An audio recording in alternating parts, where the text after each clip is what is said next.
Hey friends, happy Friday. Thanks for joining us for Unscripted on 13 Plus. I'm Anna Orsini. And I'm Carson Courier. Happy Friday. We do have some pretty big news. Big news, Yeah. We know Antony Blinken is actually coming to Tucson. Secretary of State Antony Blinken. He's fresh off a visit to the Middle East earlier this week to help bring an end to the war in Gaza. So today he'll tour the Tucson Passport Center, but then has a lot of other big plans over the weekend. Yeah, so he'll also be visiting an emergency call center where he'll speak with local leaders about the fentanyl crisis, something that's, of course, impacting Arizona just being so close to the border. Then he's off to Sedona to headline a forum with the McCain Institute on Foreign Policy. So obviously a big visit today here in Tucson. We'll be keeping an eye on that for you and let you know anything that comes out of that. Now, some more developing news that we're following today, updates to the DACA program. More than 100,000 young immigrants protected by the DACA program will soon be eligible to receive federal health care coverage. That announcement was made early this morning by the Biden administration. Definitely some huge news and some good news for a lot of those individuals. We know that it's a first since DACA was implemented over a decade ago. Under the rule, active recipients will be eligible to enroll in a qualified health plan or a basic plan under the Affordable Care Act, as well as some forms of financial assistance. We're told it is expected to go into effect November 1st. So up until then, obviously, going to have a lot of developments. We'll be watching it for you. And on a national level, a big story we're following today, the Trump hush money trial underway in New York. The latest developments this morning is that prosecutors did call former White House Communications Director Hope Hicks to the stand.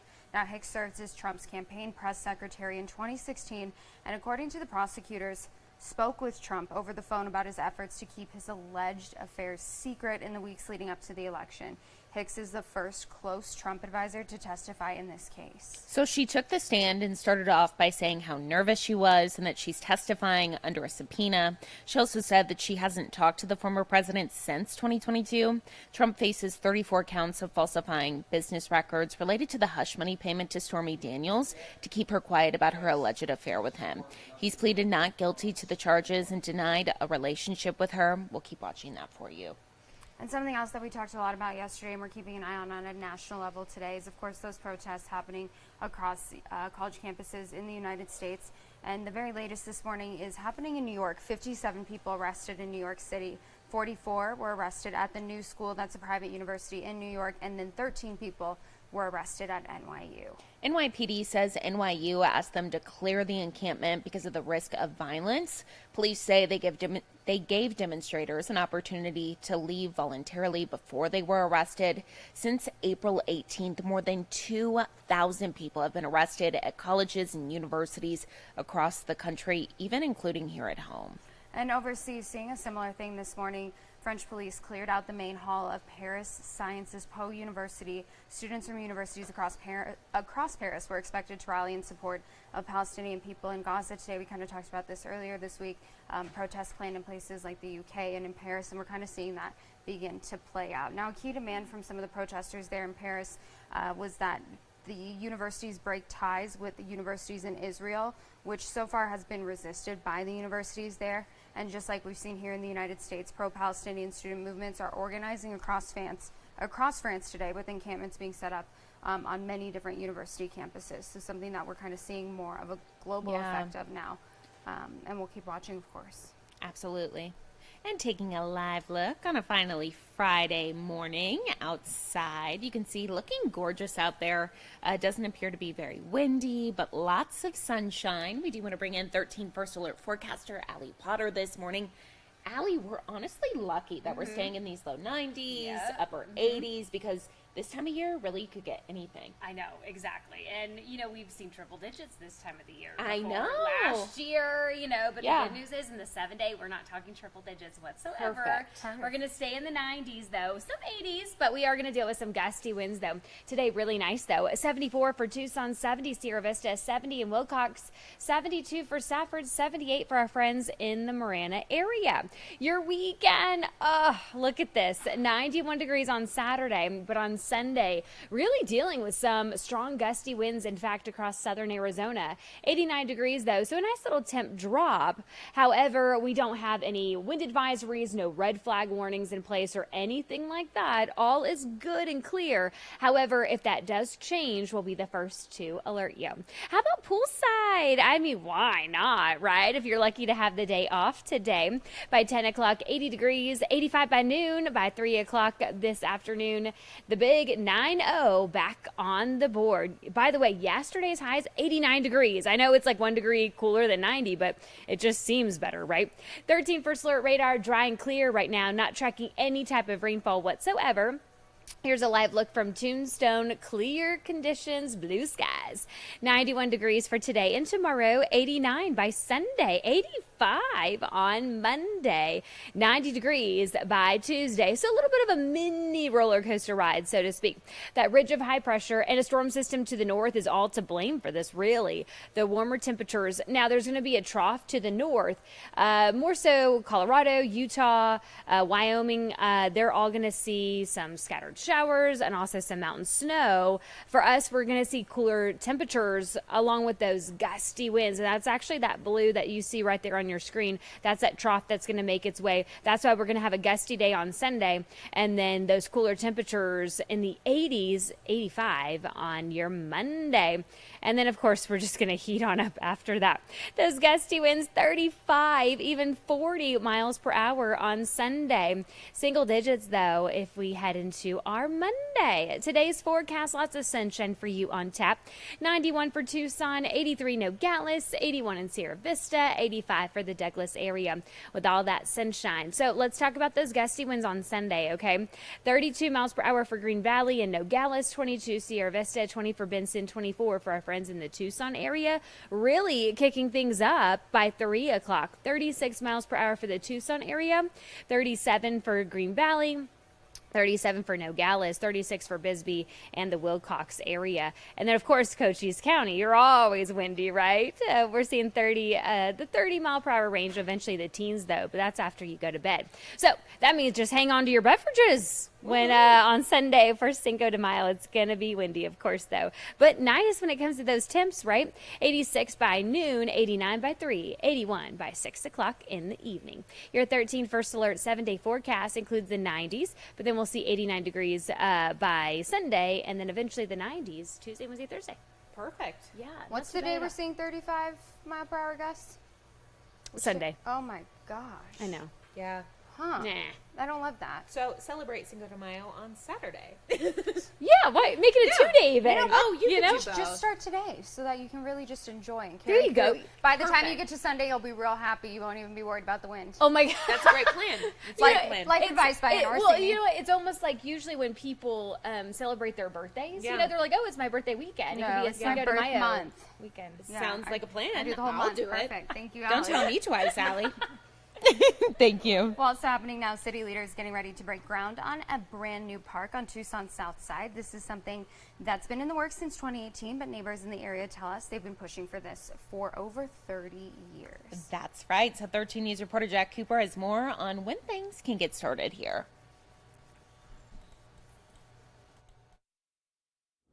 The groundbreaking is set for 4:30 this afternoon, but I want to show you what this plot of land looks like right now. It's not going to look this way for much longer, but you see they're set up for the groundbreaking right over here with that dirt. They'll throw the shovels in there and toss the dirt over to the side, and the ground will officially be broken. But this piece of land, it's just a lot of brush out here. There's a lot of bushes and trees, and so they're still waiting to clear all that, and then it's not going to look like this. That park will be ready in just a couple of years.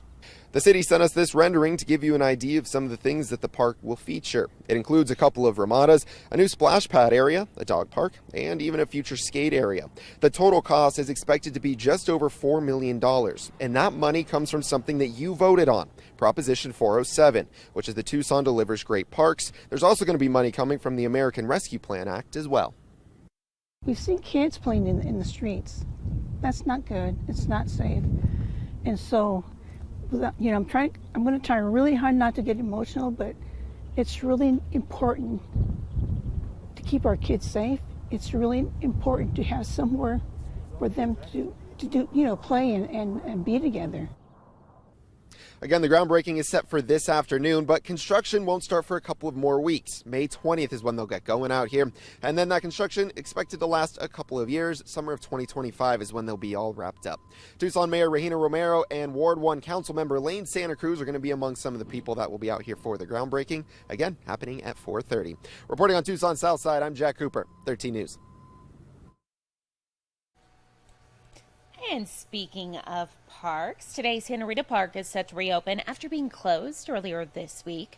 According to the Arizona Daily Star, the city cleared out the park's large homeless population so workers could conduct its annual maintenance work. That included painting, cleaning, and the tallest task, de-littering. The city says they did outreach for over 2 weeks to prep for this, such as getting those who normally camp at the park into homeless shelters. So Santa Rita Park expected to reopen at 3 this afternoon. Very exciting because the temps look great for it. Yeah, good weather to go out to the park this weekend and really enjoy some of those conditions before Sunday when it gets a little bit gusty. Well, taking a look at what is trending Oh, today. no. This poor guy. So this is an emotional support alligator. Never quite heard of that, but I guess it's 2024. Everything exists. The owner of this emotional support alligator is now searching for his missing buddy after he says it was stolen during a visit with friends in Georgia. The owner says his Look at alligator. him going down the steps. Oh my goodness. He's not cute. He's kinda adorable. Cute. The alligator Wally was taken out of a backyard enclosure last Sunday. Yeah, it's super sad. So, I can't just look how at it sits. him. It's like a dog. Oh my goodness, I wonder if he's ever bitten anything. He looks Nice, cuddly, yeah. honestly. So the owner right there, he says he's been searching for Wally, even though he knows his chances of finding him are slim. He says a reward is being offered for the alligator's safe return, no questions asked. A friend of the owner said he heard someone at a bar bragging about stealing an alligator, so the bar is trying to figure out the identity of that person. But I hope Wally's okay. Me too. I saw something on Twitter about how they again believe he was stolen, and then somebody said that he was released into like a nearby lake. And so the thing is that Wally's a domestic alligator. He's not an outdoor alligator, so he wouldn't know how to survive. He just wants to be cuddled and held. Does he Sad. stay that little? I so confused think by the whole thing. alligators are smaller than crocodiles. Okay. I don't know. Me neither. Not an expert, but I hope that he gets back home safe to his dad. Me too. Very, very sad. Well, take a look at this. Some more uplifting animal news. My favorite political thing that's ever happened. So what better way to bring a divided America together than celebrating man's best friend? A bipartisan group of lawmakers have launched the Congressional Dog Lovers Caucus, or what you could call a POCUS. That's right. So Congressman Jared Moskowitz announced the new caucus, tweeting, "This group dedicated to man's best friend aims to foster bipartisan cooperation and will help put pause over politics." So the new caucus comes in response to revelations that South Dakota Governor Kristi Noem shot and killed her own dog. Oh my gosh, let's talk about that for a second. That's all Do we over have social to? media. Awful. Horrible. Disgusting. I just like why you would ever admit to that, why you would ever do that, and especially such a hunting dog, a purebred hunting dog. It would have been adopted in half a second if she I know. just gave that dog to a shelter. So I know. It's Well, just very gross. at least all of us dog lovers can smile at the caucus. You know what I think? What? Death penalty automatically if you do that to your Yeah, I dog. think it's absolutely awful. If I run for president, that's my platform. But yeah, so now we have a caucus. That's some good news for your Friday heading into your weekend. Well, keep in mind, weather's going to be beautiful out there right now. 74 in Tucson, 70 in Sierra Vista, Wilcox 70, Safford 72, and then a little bit warmer. Marana looking at 80 degrees right now, but doesn't look windy out there. Doesn't look breezy, so really nice conditions. I know Carson's already kind of planned out her pool day after work. I so know. I'm so excited. It's a good day to get out there and do that. Thanks for joining us today here on Unscripted on 13 Plus. We hope that you have a great weekend. Thanks for watching.